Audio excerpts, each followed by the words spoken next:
Hello everyone, TimeToGrind here, and today I wanted to talk about Slay the Spire, mainly because my friends and I have become just so addicted to it. And before I even get into this isn't a full review just because of the fact that the game is in early access. It's not a full game yet, so I'm not going to give it, a full review.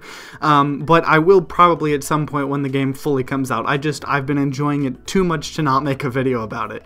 But first of all, new content just keeps coming out about every week. There's an update every week that has balance changes, new cards, and all this kind of stuff, and it's just awesome, first of all, to just see how this game's evolving overall, and that is kind of one of the cool things about early access games, is just getting to see how far they go and, what changes in them. And, right now there's two classes, but eventually there will be an entirely new class. Before I even talk about the game, I had heard about it a little bit beforehand. Actually, one of you guys, Lennyface, actually recommended it to me because he knew I liked Hand of Fate too. But I had heard, a couple friends playing it. It was becoming a little popular on Reddit and YouTube and Twitch and stuff a tiny bit. So I decided to check it out, and I fell in love with it. In the last 2 weeks, I already have 22 hours in the game, which is a little ridiculous, but that just goes to show how much I'm actually enjoying the game. But, finally, what is Slay the Spire? Slay the Spire is a roguelike deck building game, and, at first it sounds a lot like Hand of Fate, but in Hand of Fate, you build a deck of, anywhere from 11 to 15 cards based on the encounter, and those are just cards that you'll encounter in that kind of mission in that dungeon. So, you put 5 weapons in your deck, and that means that when you find a weapon in the dungeon, it'll be one of the 5 you put in. Or when you get to an encounter, it'll be one of the 6 encounters you put in your deck.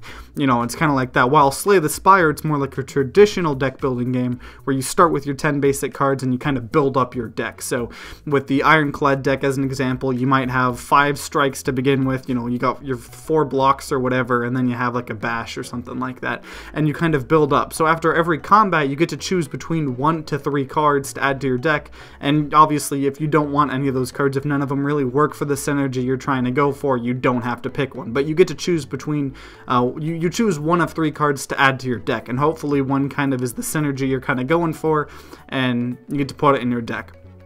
But there's a ton of different builds and synergies you can create, and on top of that, each character has different cards, which makes for a ton of different synergies. So as an example, all the cards that you see in Ironclad, obviously there's some kind of neutral cards that can be bought on either character, and you'll see them in both runs. But if you're playing as the Ironclad, which is kind of like the warrior, kind of punchy dude, the cards that you'll be offered in the game you're not going to see as the Iron, or as the Silent, and vice versa. So if you're playing as the Silent, the cards that you're offered aren't going to be the Ironclad's cards. The Ironclad's cards are kind of red, and they, have synergies with their own cards, and the Silent is green and synergizes with them. So you're not seeing the other person's cards. I think it'd be interesting if they introduce an artifact or something that allows you to get offered from other cards, because I think it'd be really interesting.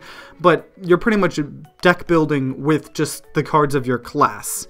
And so, kind of talking about the builds and synergies, the Silent, as an example, kind of like the rogue chick and, whatever, could have, a poison build or a cycling shiv deck. And, just a ton of different builds or kind of decks that you're trying to build. But you don't just get to decide, hey, I'm going to do a poison deck this time, or I'm going to have a cycling deck this time. There's been times that I play as the Silent, and I'm like, I really want to have a poison build, but it doesn't really work out like that, because you have to get lucky, because you don't just get to choose exactly what deck you have. You don't pick, okay, Silent, and then it gives you a choice of what decks you're playing. That's not what this game is. It's a deck building game. So it kind of is based off to luck as well, because after every combat, you choose between 1 to, it gives you a choice of 3 cards and you have to pick one. So if you really want to do a poison build and it's just not offering you any poison, synergy cards, you can't really do a poison build deck. But that also means that you're constantly having to update and think about the build that you want. So say I start out by just doing a simple poison build deck.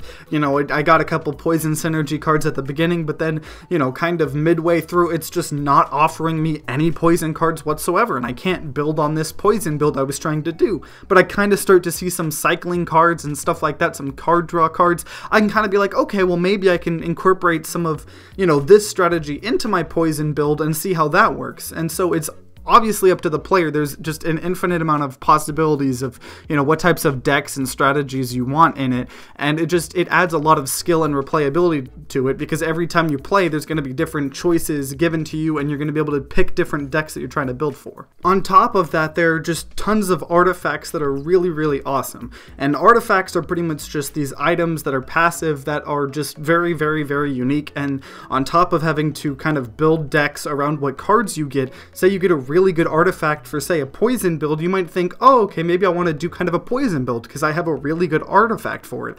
And, you know, artifacts can have anything where they give you more max HP, or they can give you some special armor that regenerates every turn, or like a card like, or not card, a artifact like Snecko Eye, where every time you draw a card, it randomizes the cost and you draw additional cards each turn. So if you get that early on, you can just get a bunch of really expensive cards and just hope that they get discounted to 0 or 1 and just have a ridiculous build. And on top of that, the art and music are just amazing, and they add so much atmosphere, and just the tone in the game is awesome.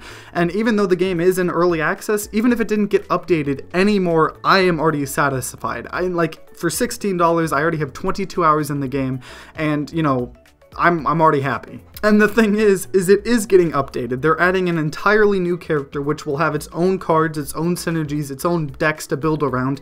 They're adding a new daily run mode for every day. There's going to be probably like Binding of Isaac, where there's a similar run for everyone, or the exact run, and to see who can get the best. They're adding an endless mode, so rather than just having the 3 floors and the 3rd floor, you know, be the end of the game, you'll be able to go as long as you want, and that'll be super fun.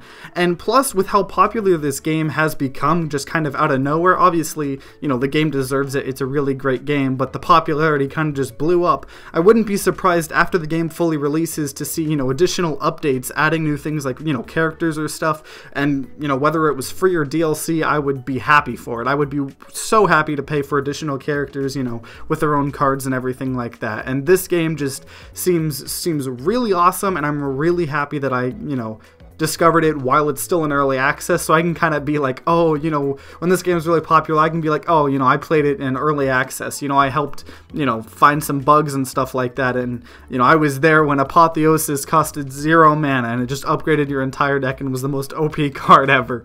But either way, like I said, this isn't a full review. I'm not going to give, you know, my kind of statements. I was just kind of, I really loved the game so much, I just wanted to talk about it, let you guys know. Highly recommend to buy it, you know, even if you guys don't really like early access games. This game already has enough content to warrant, you know, $16, and they're gonna be constantly adding new stuff. The devs seem really fun, or not, you know, the game's fun, the devs seem really great, and I just kind of wanted to gush on the game a bit.